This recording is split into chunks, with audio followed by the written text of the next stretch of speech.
Koro monga jongwa timo mos kuom ng'ikruok no mar masinde magi molos gi lwet dhano. Kata kamano wadhi nyaka e dho wadh nam chumbi Bati. Kodhi dho wadh nam chumbi ne jogo manie sekta mar limbe ma kadho wadh nam chumbi.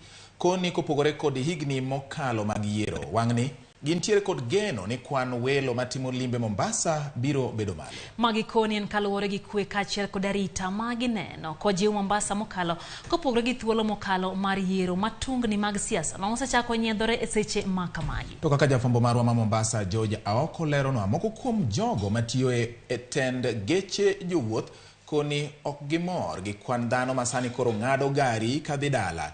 Gino magi koni omiyo gimedo nengo mag wuoth.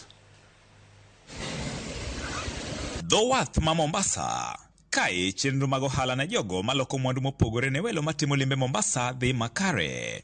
En gino mabende koro duogo chuny jogo manie sekta mar limbe kadho wadh nam chumbi to chutho ne mar wang'ni welo matimo limbe Mombasa chunygi ng'ich kata obedo ni odong' mana ndalo manok kende to itimo yiero. Kwamba kama wadau wa utalii tunaenzi na tunashukuru kwamba kumekuwa na utulivu mzuri na hasa hapa eneo la Mombasa.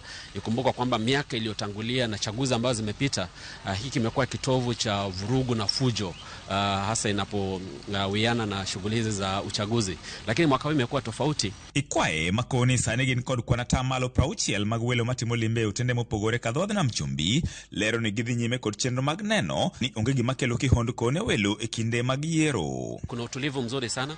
Tumeweza kupendezwa na mikakati na matayarisho yote. Moko kuom jogo mabende yande tiye sekta mar limbe medo mana jiwo welo mawuok e pacho ka kaachiel kod mago manie pinje maoko mondo mi joyuor kar rombgi ne mar thothgi ne olalo thuolo mag tije kaluwore gi wach tuo corona. Kwamba watalii waje. Mwanzo wakija watalii kwangu mimi ndio faida. Kama sasa hivi watalii hawakuji, ndo hapa nina hustle napata 150.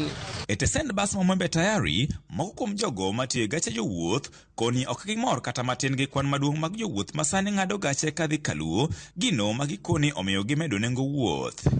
Gari madhi Kakamega en singa 4,200. Gari madhi Busia 4,200. Gari madhi Homabay singa 3,800. Gari madhi Migori singa 3,800 nyaka madhi Kisii.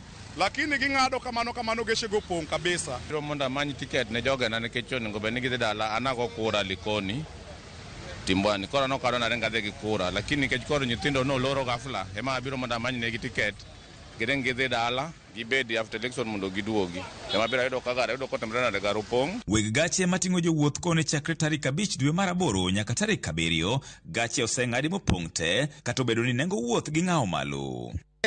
So wengi wale watakayoweza kumanejia 4,000 kwenda Kisumu ama Busia ama Kitale Loret. Sasa hiyo kidogo tunakata hii minimum ya watu kukimbia. Wengi wetu walikuwa wanajua nauli bei itakuwa ni ya kawaida, lakini kwa saizi unakuta bei imepanda zaidi mpaka wengine wetu hatuwezi kusafiri kwenda nyumbani. Angalau magari yamejaa, tunaongeza magari ili tupatie huduma yetu nzuri, watu wasafiri waende nyumbani salama. Esechegi makoro dong' mana ndalo auchiel kende to dhano timo yiero moko kuom jodak Mombasa koni ok gimor gi kwan maduong' mag dhano makoro dhi dala ka jogo manie sekta mag hotels to koni gimor ni thoth welo pod nitiere e utendego. George Aoko, Ramogi TV, Mombasa.